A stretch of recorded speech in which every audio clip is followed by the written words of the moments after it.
Hey everybody, hope you're doing amazing. It's Candle Netmaker here today. And today we are going to be talking about the importance of business plans and business pitches. And most importantly, if you don't know how to write one or you don't know how to do a business pitch, hang out with me for a while because I want to share with you some stuff that I've learned along the ways. Okay. First and foremost, most people don't know what a business plan or even how to write one.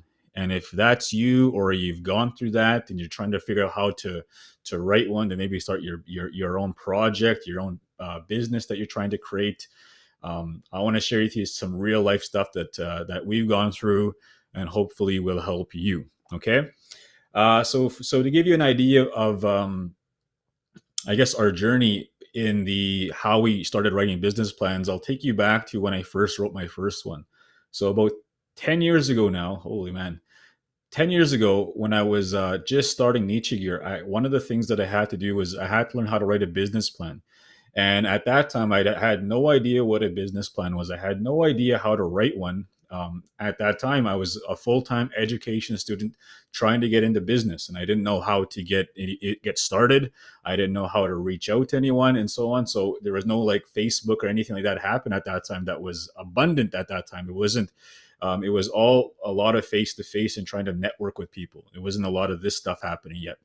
So I was just in the same shoes as most of you who are probably going through this right now, and you're probably thinking, "I have to write a business plan. I have to, submit it to this bank or whatever this application, and they're going to judge the business plan based on what they see."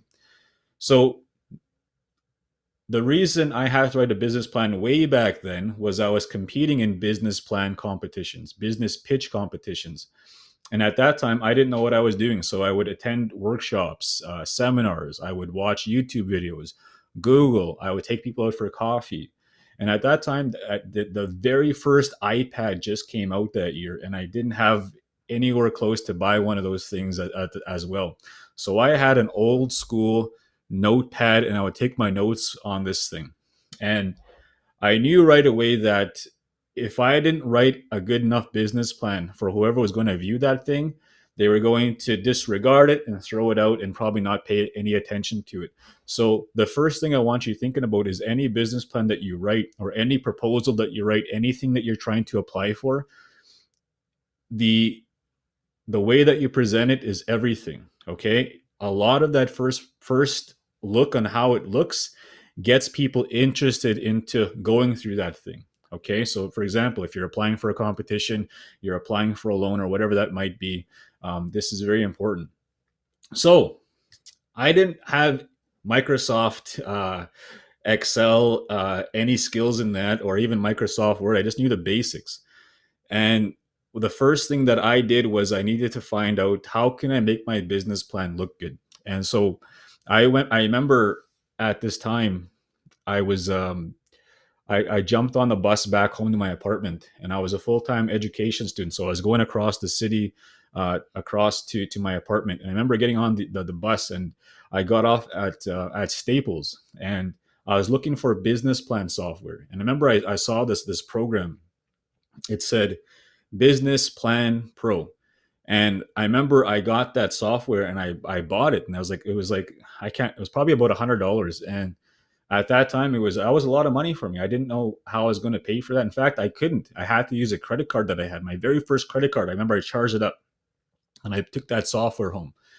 And I remember I downloaded it on my laptop and I started to work at this thing. And this software allowed me to input different themes, retail, construction, whatever industry I was in, and it would input different ways that I can make my business plan look, and that it was presentable. It would create graphs, it would create all these type of things that would allow me to look professional. And if you fast forward 10 years from now, that software that is very accessible to a lot of people that people can use here today, it's called Live Plan. So write that down if I were you. Live Plan. So liveplan.com is the online version of that now. So I would use that later on when I would go and compete in these competitions. I'd make my business plan look nice. It would create nice graphs. It would create nice financial statements. I would use that business plan and I would submit that to all these different competitions. And The next phase was, okay, now that you have this nice business plan, and let's say you have to do a presentation to, I don't know, any kind of pitch competition, or even any kind of presentation where you're trying to ask for, you're trying to compete for money, or you're trying to ask for investment, or you're trying to ask for support. This is very applicable to all that. When you get into the room with people and you're trying to get support, you're trying to get, you're trying to use influence to get something, whatever that might be. It's very, very important that, number one, you show up early. Okay, that is probably you'd be surprised how many people don't even do that first step, showing up early. That shows that you're taking whatever it is that you're doing very seriously. So when you show up early to any competition, any presentation, it shows that you're taking what you're doing very seriously. So as you go about your path and what you're doing right now, and you get to this competition, you get to this application, you're doing this presentation, typically you have an opportunity to usually present for up to anywhere from 1 minute up to maybe 5, 10, maybe 20 minutes. Okay, during that time you have to convey a message of why you deserve to get what you're there to apply for. And if you can't influence the people that are making that decision's mind in that time frame that you have, you're going to have very little chances of getting what you want. So when you're there, you need to make influence. And the best way to do that is through telling a story that conveys an emotional connection between yourself and the people that are sitting there. I did that through Nichigear. I did that through telling the story, how my best friend helped me to take part in sports and so on. And I tell all of my coaching clients that I work with the same thing. If you're trying to influence people, you have to create an emotional connection between yourself and the people that you're presenting to, regardless of whatever it is that you're trying to apply for. This works for business competitions. This works for investor meetings. This works for even class presentations. Anytime you have to do an MC moment, anytime you have to do a presentation at any conference, any summit, any virtual training, any webinar, facts and figures are not the things that sell. It's the stories. Okay? Learn to tell your story. Learn to share what it is that you're trying to do. Learn to communicate what it is that you're trying to strive to become, what you're trying to achieve with your life. Learn to communicate that through a story that hooks yourself and the person that's listening to it. Okay? We got a comment here, and Melissa's saying, "What if I cry though?" There's nothing wrong with that. There's nothing wrong with showing emotional connection to whatever it is that you're trying to do. Okay. In fact, the more emotion you can stir into it, the better rapport you're going to build with yourself and the people that are listening to you. Okay. So that's what I wanted to share with you today. Business planning. A lot of people ask me these questions about, how to write a business plan. Well, I just gave you the software. Use liveplan.com. It has all these different templates of how you can plug and play into different industries, and it'll make your presentation look nice. It even will make your financials look nice. Then when you get up and you have to do a presentation, you hook them with a story. Okay, that story is going to be the most important thing, because the story that you tell embeds into the mind and it will stay with them for a long time. Facts and figures won't do that. They're very easily forgettable. But if you hook them in with a story and you're educating them that way, they're going to remember you for a long time, and you'll have a better chance of getting that investment deal, getting that presentation nailed down, getting that competition, whatever it is that you're applying for. That's the beauty of all that. Okay. So I hope that helps. I'm happy to answer any questions that anyone has at this time. Would love to answer any questions and support you in your journey, whatever that it is that might be for you. I guess while we're on the subject here really quickly, one of the things I want to share with you here today is that it is Cyber Monday. And one of the things that I launched recently was our academy. And on our academy, we actually have trainings on the book that we had published, how to start a business. And right now, until midnight, you actually can get 30% off any course. And I will personally send you my book signed to your house, to your address, wherever it is that you live, as a bonus for buying today and buying any of our courses. Okay. All you need to do is type in this code at the checkout, Cyber Monday.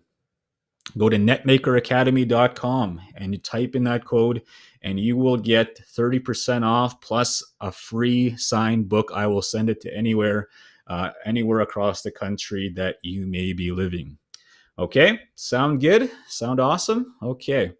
So that's what I wanted to share with you here today, and I really hope that all of you whom are watching right now, that you're getting some value, and most importantly, you are able to use this for whatever career that you're on. So I'm happy to answer any questions that anyone might have at this time. Yes, John, being persistent does work. Absolutely, absolutely, absolutely. So you can also follow me on Instagram. I'm on Facebook. Check me out there. And if any of you who are interested in coaching, you can reach out to me on my website, candlenetmaker.com, and we can start a conversation there. Okay. So, again, we talked about the importance of business plans. When are you going to need them? Well, any pitch competition that you might have, any loan that you're going to apply for any business, you're going to probably need a business plan to apply for that. A bunch of different things you're going to need that for. Again, the way it's perceived determines who's going to be interested in it, and how much of your passion is conveyed through that message, and combined with a presentable business plan, it's going to have a good chance of getting approved for whatever it is that you're trying to apply for. Okay. So I hope that helps. And again, it's Kendall here. You can get 30% off our academy, any of the courses there, any of the coaching as well. And I will get you a free book sent to any address across this country. All you have to do is type in Cyber Monday to the academy, and we will see you after you're all checked out with that. So again, it's Candle Netmaker, and I really hope that today you got some value. Work on that business plan, work on that business pitch. The more you can convey yourself through a meaningful story that gets your attention from your emotional connection from yourself to the person that's listening, the better opportunity you're going to have with any presentation. It's not just business plans. It's not just business pitching. It's anything out there. It's an emotional connection to your story. So I hope that helps. And again, it's Candle Netmaker. Have an amazing day. We'll talk to you all very soon, and I will see you on the next live stream.